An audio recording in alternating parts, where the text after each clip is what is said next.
राहुल जी ने हम लोगों के साथ एक मीटिंग में कहा था कि 2027 तक का इंतजार करो। 2027 आते आते नरेंद्र मोदी इस देश के प्रधानमंत्री नहीं रह जाएंगे। हम सारे लोग चौंके उस समय। हमने कहा भैया कैसे? बोले उन्होंने कहा कि जब मैंने कहा था ना कि कोरोना की सुनामी आई थी, आई कि नहीं आई? मैंने कहा आई थी। उन्होंने कहा मैंने कहा था ना कि नोटबंदी इस देश का सबसे बड़ा घोटाला है और देश की अर्थव्यवस्था को तबाह कर देगा। तबाह हुई या नहीं? हमने कहा हो गई। बोले मैंने कहा था कि जीएसटी गब्बर सिंह टैक्स है, हुआ कि नहीं हुआ? मैंने कहा हुआ। तो बोले फिर ये जो कह रहा हूं ये भी होगा, देख लेना, आने वाला वक्त सियासत की पिच को बदल देगा। ये हिंदू मुसलमान करेंगे और लड़के चौराहे चौराहे खड़े होकर के नारा लगाएंगे कि मोदी जब जब डरता है हिंदू मुस्लिम करता है। और बच्चों ने नारे लगाए या नहीं लगाए? जो डर का गुब्बारा बना हुआ था उसको फोड़ दिया। छोटी छोटी बच्चियों ने ऐसे ऐसे वीडियो बनाए कि पूरा इंस्टाग्राम भर गया। भर गया था कि नहीं भर गया था? आपको भी वो नारे सुन के मजा आ रहा था कि नहीं आ रहा था? मजा आ रहा था ना?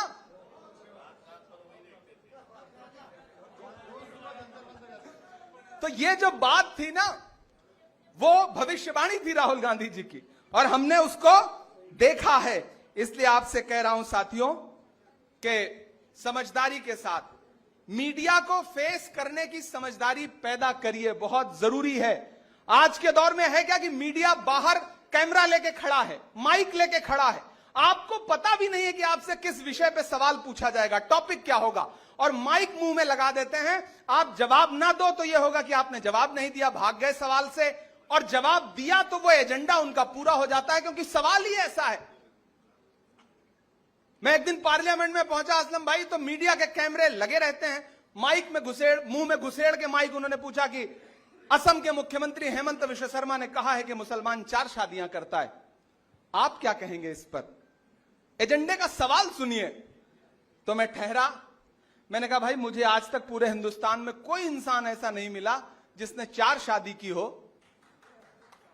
और मुझसे क्यों पूछ रहे हो, मैंने तो अभी एक भी नहीं की है। अच्छा, ये कहते ही उनका एजेंडा ध्वस्त हो जाता है। बोले इमरान भाई इसको हम कैसे चला पाएंगे? मैंने कहा भाई ये तो फैक्ट है, मैंने नहीं किया है।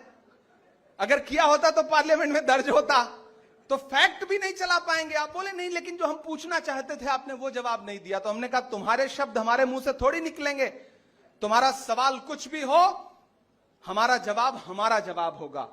और ये याद रखना कि आने वाली सदियों में किसने सवाल क्या किया था ये याद नहीं रखा जाएगा, आपने जवाब क्या दिया था ये याद रखा जाएगा।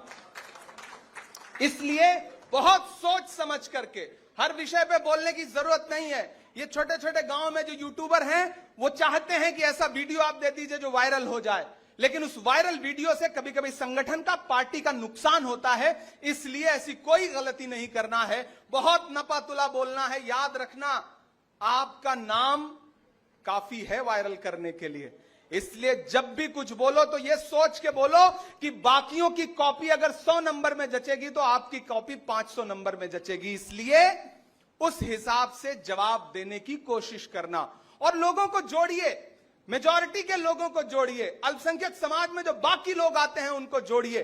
जिस तस्वीर में एक पगड़ी दिखाई देती है उस तस्वीर के मायने बदल जाते हैं।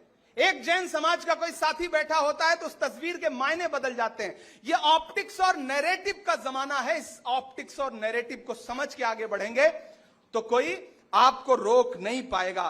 कभी मोहसिन नकवी ने कहा था कि वो दिलावर जो सियाह शब के शिकारी निकले, वो दिलावर जो सियाह शब के शिकारी निकले, वो भी चढ़ते हुए सूरज के पुजारी निकले।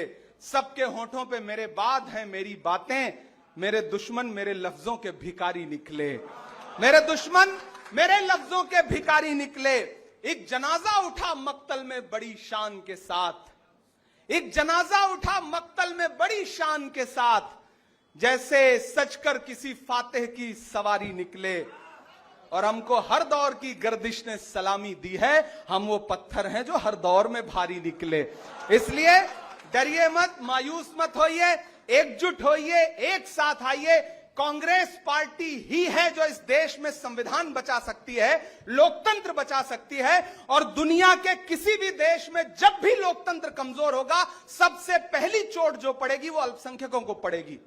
इसलिए जमहूरियत कैसे मजबूत रहे, आईन कैसे मजबूत रहे, वो आईन जिसके लिए डॉक्टर बाबा साहब अंबेडकर ने, मौलाना आजाद ने, पंडित नेहरू ने, महात्मा गांधी ने जो सपने बुने थे, उन सपनों को समाहित करता हुआ जो संविधान है वो कैसे बचेगा, उसकी प्रस्तावना कैसे बचेगी, उसकी जद्दोजहद करिए। एक बार फिर से आप सभी साथियों का बहुत शुक्रिया अदा करूंगा।